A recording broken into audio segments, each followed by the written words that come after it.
Bazı ebeveynler çocukları için yetişkin rolü yapsalar da aslında işlerinde hala çocuk kalmış bireyler olabilir.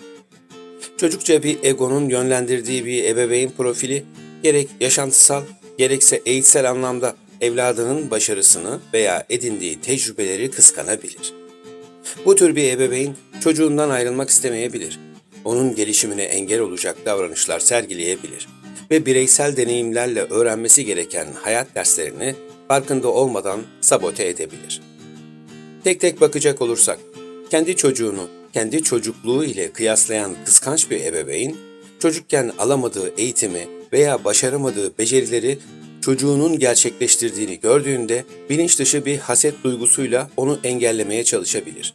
Bu çoğu zaman çocuğa yapamayacağına dair inanç aşılamak şeklinde, özellikle sözel olarak kendini gösterir. Yine çocuk egosu ile hareket eden bazı ebeveynler çocuklarının yanlarından ayrılmasını istemeyebilir. Hep yanında olması, adeta bir arkadaş gibi onu tamamlaması ve çocuk egosunu beslemesi beklentisi içinde olabilirler. Takdir edersiniz ki bu aslında bencil çocukluk zamanlarından gelen bir ihtiyaçtır. Çoğu zaman terk edilme korkusu ya da duygusal yoksunlukla bağlantılıdır.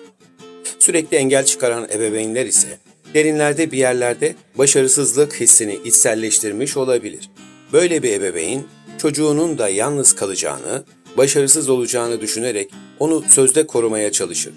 Ancak bu tutum aslında kendi çocukluk korkularının tekrarından başka bir şey değildir.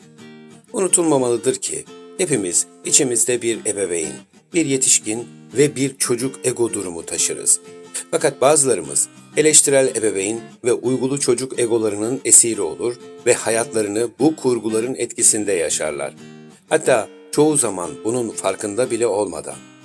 Neyse ki bu bir kader değildir. Tüm bu türden kurgularda yaşayan bir ebeveyn, kendi içindeki doğal ebeveyn, yetişkin ve doğal çocuk ego durumlarını fark edip geliştirirse, sabit kaldığı içsel döngülerden de o kadar çabuk kurtulabilir. Doğal ebeveyn, çocuğa şefkatle rehberlik eder, kontrol etmeden sınır çizer. Yetişkin duygularla değil, gerçeklerle hareket eder, korkuyla değil, anlayışla yönlendirir. Doğal çocuk ise içimizdeki yaratıcılığı, neşeyi ve içtenliği temsil eder. Bu üç yönümüzle sağlıklı bir iş denge kurduğumuzda yalnızca ebeveynlik rolümüzü değil, hayatımızın birçok alanını yeniden inşa edebiliriz.